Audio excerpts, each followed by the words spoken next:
Okay, hi guys. Good morning. Today we have a special guest with us. We have Rob Fonte. Rob Fonte is the founder of Sarto Leadership Group. He's also the founder of the Leadership Jam Session podcast. And amongst many things when it comes to training and management training and supervising, and Rob is a certified trainer for DISC personalities, which is something that I've used over the years informally to really win more sales, to win more listings, to convert more buyers.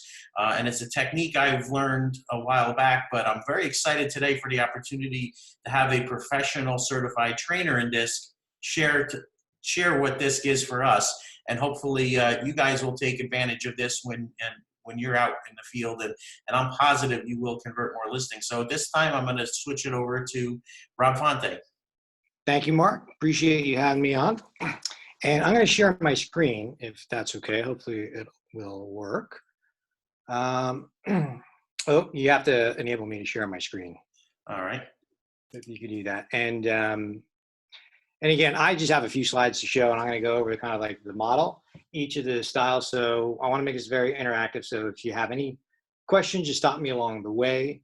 Question, has anybody gone through the DISC profile? And you know what yep, all right. So I see a lot of head shaking, very good. All right, so I'll go through the model real quick here. And you guys can see my slide deck.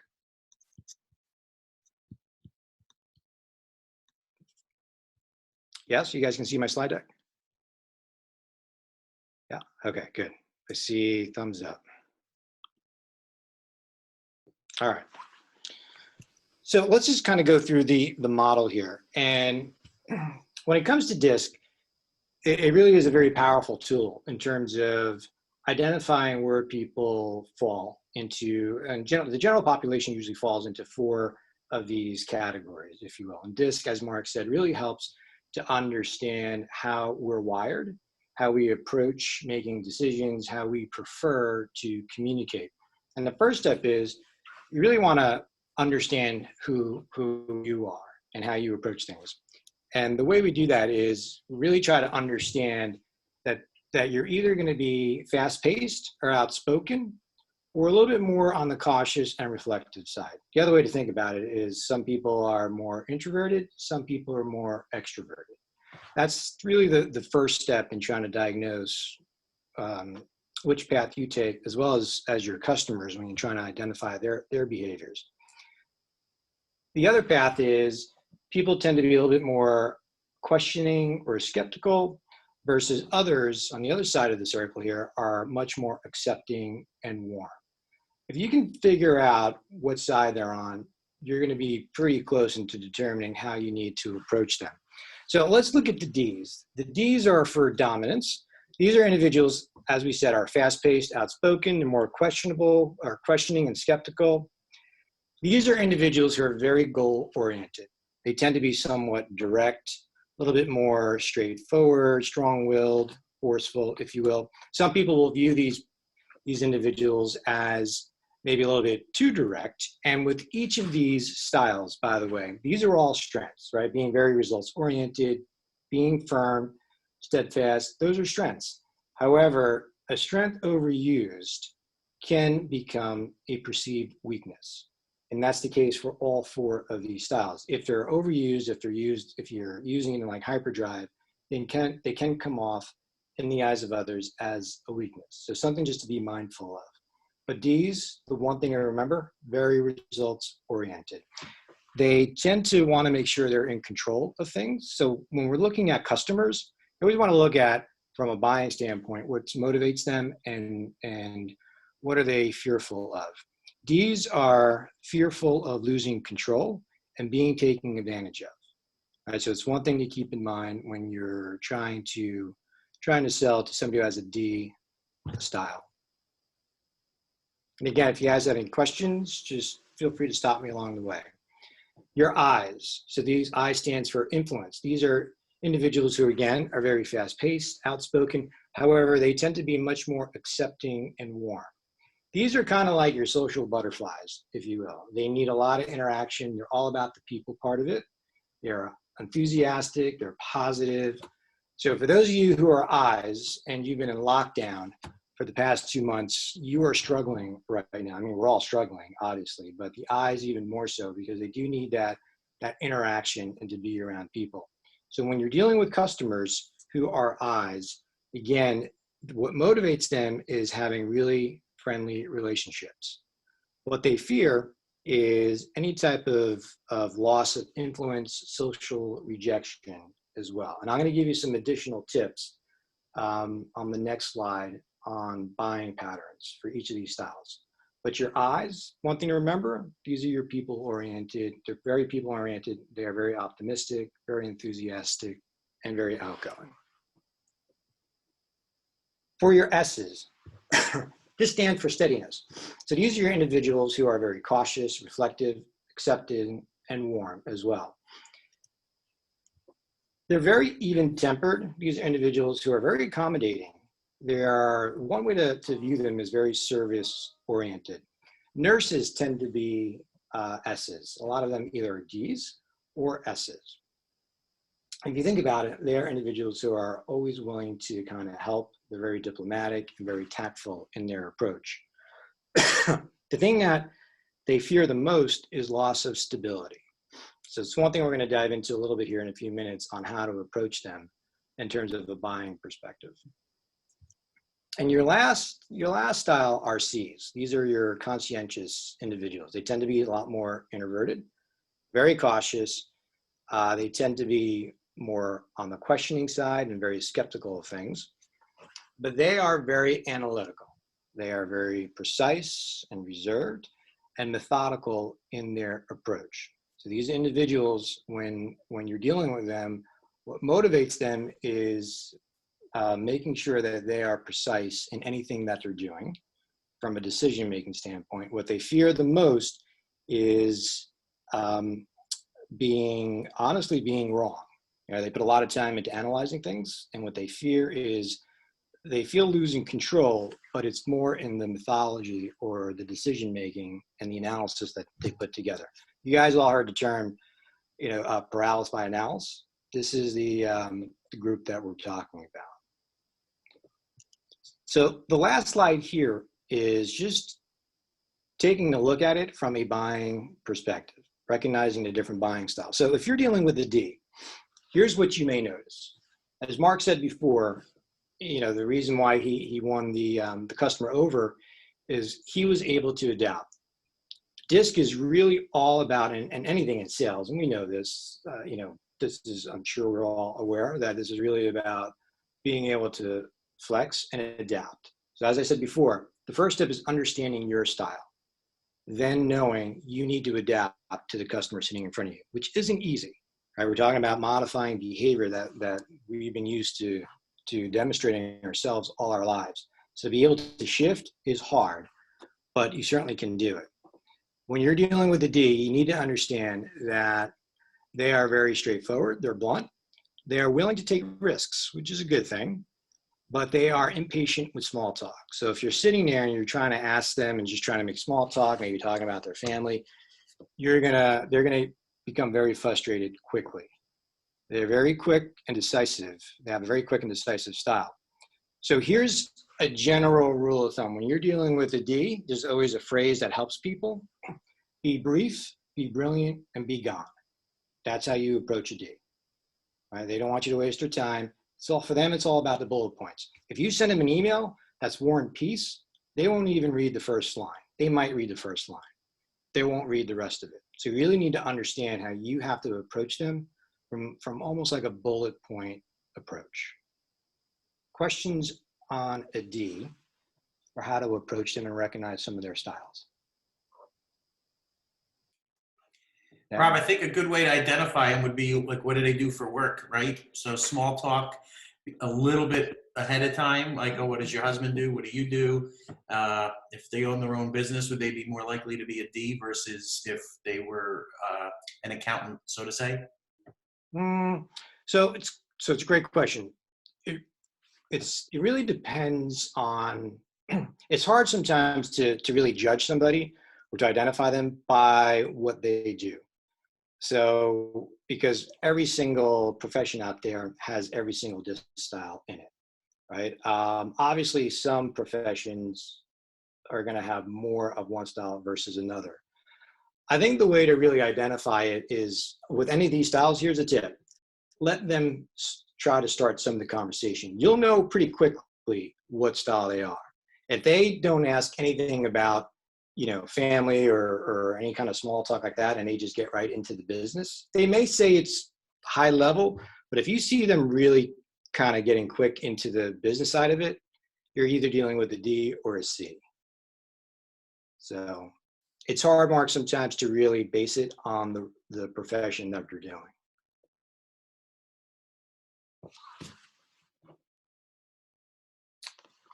All right, so let's go to an I.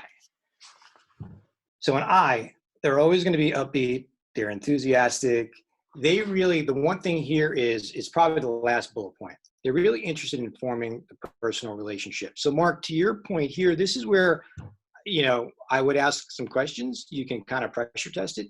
Usually they're going to be the ones that are going to ask the questions first in most cases, particularly when you've met them, more than once. They'll ask about your family. They'll ask about more of the personal stuff. They don't get into the business side of it as quick as some of the other ones do, such as a D or a C. They are fast, they're action oriented, but they are very enthusiastic. And they do tend to be a little bit more fast paced too. So they can get to a decision pretty quick. The path there is to be much more personable. They're going to rely on their decision, whether they're going to buy from you or not, on the personal side of that relationship. Does that make sense? That makes total sense. And that really goes back to the story I shared last week when I accepted the glass of wine while we were waiting for the husband to get home from work, and how I won the listing over 3 other very qualified, good agents because I was the only one that said yes to this social glass of wine. So I guess that really fit in perfect there.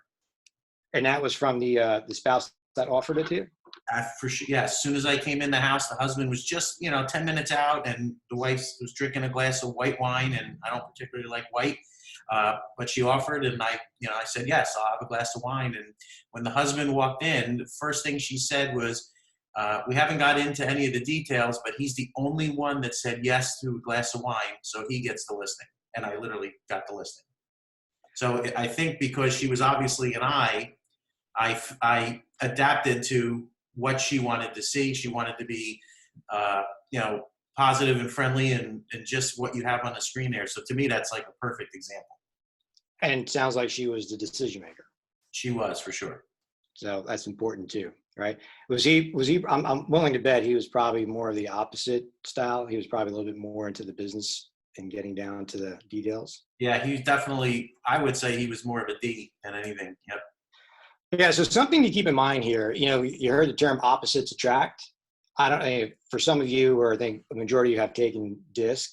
If you think about it, there's a good chance your spouse, significant other, partner is probably the opposite style of you, right? So not in every case, but in most cases, it's important to understand that when you're dealing with in Mark's scenario, that you're going to have to play to certain styles in that type of environment, right? And try to sit back and figure out and adapt and balance that, which is hard to balance showing up as 2 styles because you got 2 people sitting down in front of you with 2 different styles. But it's also important to know who's the decision maker out of the group and maybe lean a little bit more to that person. So, and then your S's, right? So these are individuals who are, again, sometimes it's hard to figure out between an I and an S because an S, again, they're very agreeable, they're warm, they're inviting. They do have a very calm demeanor. They tend to have a little bit more of a methodical pace. And here's the key difference. They tend to be a little bit more cautious. S's do not like change. They try to avoid it. So that is something important to understand from a buying perspective. It may take a little bit a while to get them there. You don't want to rush the process with an S because right out of the gate, change is hard for them. And so you need to give them a little bit of time to work that through in with their own process and how they deal with that. But the good thing about the S's is they're very good listeners. So they will take the time to listen to you, and they tend to be very sincere. Trust is really what matters to them. If you give them any sense that you're not trustworthy, you will never win them over. Now, trust is important to all the styles, obviously, but more so with the S's. And then finally, it's the C's, right? These are your conscientious. These are the ones that are very, very methodical. They are professional. They're very stoic at times with their demeanor. They have a very slow and methodical pace. Be prepared to answer a lot of questions, right? And so here's the thing to remember. If you're, whatever style you have, the hardest one for you to adapt to is going to be opposite quadrants. So if you're an I, dealing with a C who's going to take a long time, wants to think through things, asks a lot of questions. They're all about the details. They don't want the small talk. In fact, it makes them very uncomfortable. They don't even want to talk about personal things. So if you're an I and you're dealing with a C, it's exhausting. If you're a D dealing with an S, it's going to be exhausting, and vice versa. And yet, that's what you need to do. You need to show up as a C if you're dealing with a C. Just know it's going to take some time, and you really need to be prepared with the details. Quickest way to lose a C customer is by not having all the facts and being prepared to answer their questions and giving them time to think through it. Typically, what you'll hear from the C is, okay, yep, I just need some time to think through it. Pretty much that's a C. And if they say that over and over, you know you're dealing with a C. All right, I think I'm at my limit, Mark. I'm at 20 minutes. I know I kind of went over this very high level, but I don't know if you want to open it up to questions. The other thing, Mark, real quick, I do have this, and I'll give it to you the next time I see it. This is a great little job aid, and it's got all the different styles on here and all the strategies on how to approach each style from a buying perspective. So I can give you enough of these so you can pass it out to your team. Perfect. And that was really going to be my question. But before we'll get into questions real quick, just send any questions you have to the group chat, and then I'll ask them so we're not, constantly muting and unmuting. So just send it to the chat. I'll read it through, and we'll give it to Rob to answer the question. So this was really a little bit more of a high level than I was taught, which was, it's really interesting, especially when you mentioned the point of adapting from your personality style to what you're dealing with. So let's just talk, say, an S personality. So, and I'll start with that because you mentioned nurses are S's, and my wife's a nurse, and I know for sure she's certainly an S personality. And I'm a D, a very strong D. I've taken the assessment several times. Everybody will agree. There's Chris shaking his head. So we're obviously polar opposite when it comes to our lives, right? But when it comes to, for instance, I meet somebody that is my wife, and at the time, she doesn't have a minivan anymore, but she had a minivan and she had 3 young children. And what are some things that she would want to hear? And what I'm thinking as she doesn't like change because she's an S, and she's very concerned about her family. So things along the lines of assuring that people are going to be properly vetted before they come in the house, the little, very little inconvenience to you and your family, because we know you have homework and we know you have those types of things. What are some highlights that somebody in maybe each category would really like to hear? So for an S, you really need, there's a couple things for an S, is to provide them with some time and space to process the information. The last thing they want to feel is pressure. A lot of people who are making important decisions like this, in terms of whether they're buying or selling a house, no one wants to feel pressured. But the S is pretty much, you really need to give them a little bit of time to process the information, to build a relationship with them by being more of somebody who is reassuring, right? So people who don't like change, they will gravitate to those who are like-minded but also provide a sense of reassurance for them as well. I think those are probably the two things that you can do, particularly by just using language around, I understand that this might be difficult for you. Change isn't easy. That will really resonate because you're using that language. And I would also approach from the standpoint of that, take some time to think through this, write down your questions, whatever, and let's, revisit this again, or just let them know that you are there for them as a really good sounding board. That will go over very well with them. Perfect. I remember early on in my career, probably 2003 or 4, and we had a PowerPoint presentation, and that was like a big deal, right? You bring your laptop and you went through a PowerPoint. And I remember sitting with a couple, and my whole plan was to go through my PowerPoint slide by slide, beginning to end. And midway through, I could see the horror on the husband's face. Like, he was bored, he wasn't interested. At that time, I wasn't prepared to do anything other than finish my presentation. I didn't know what else to do at that point. And that's one of the reasons why I think I took to DISC so well, is because I never wanted to be in that painful situation again where I started a presentation and I couldn't adapt out of it. So I think that's a really good example. I've also seen coaches over the years, Howard Britton was one of them, that had a pre-listing packet for every personality type, but it was like 50 pages. And I thought, well, if somebody sent me 50 pages, I'm not even going to open the first page. So I didn't think that was going to be really effective for nailing the pre-listing process as much as we did. But I guess where I'm going here is, if I have somebody that's a C, and they're very analytical, that means they want to see market data, they want to see days on market, they want to know how many listings there are. And I have the wife who, let's just say, is an I, and she's upbeat and more exciting. How do you go back and forth? I mean, we know we want to identify the decision maker, but one process won't work for both. Am I correct to say that there should be multiple processes in preparation for every appointment?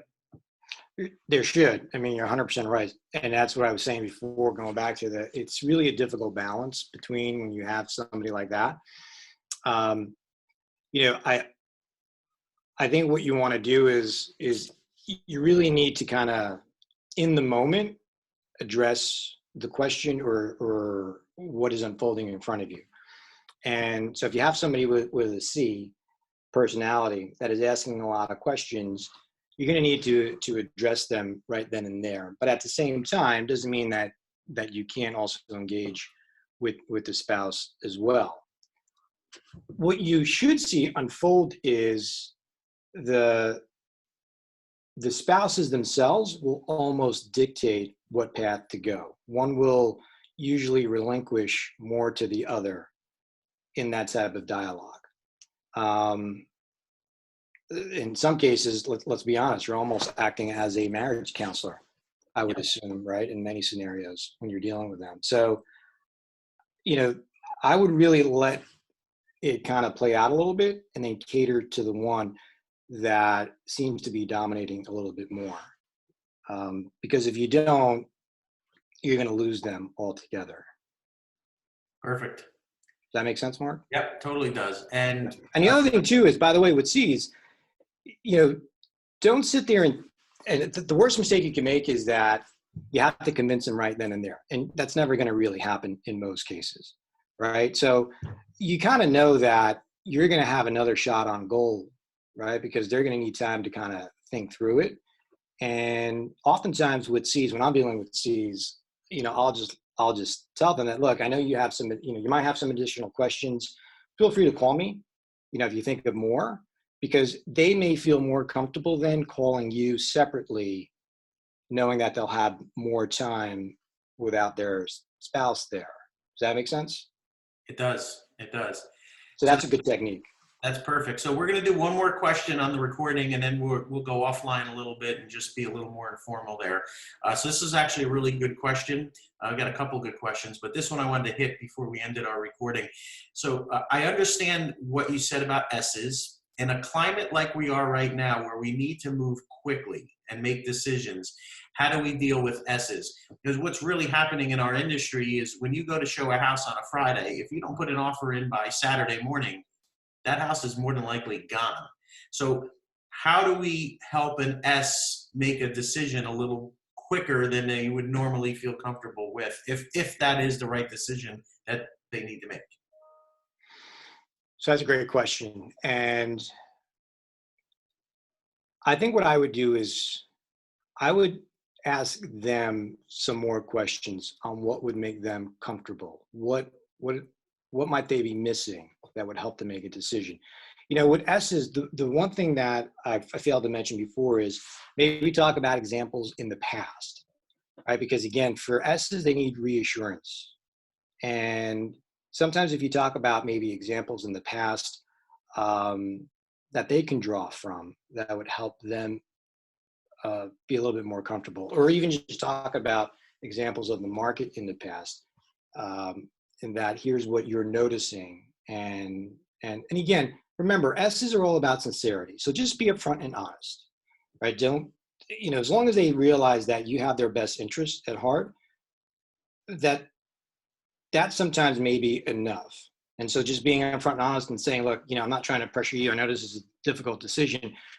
Just know that here's what the market is dictating right now, that we have houses that are just selling very quickly, and you might lose out on this opportunity.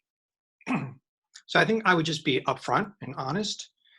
At the end of the day, they're going to need to make that decision. Perfect. That's very good. So I'm going to stop the recording now. Just give me 1 second.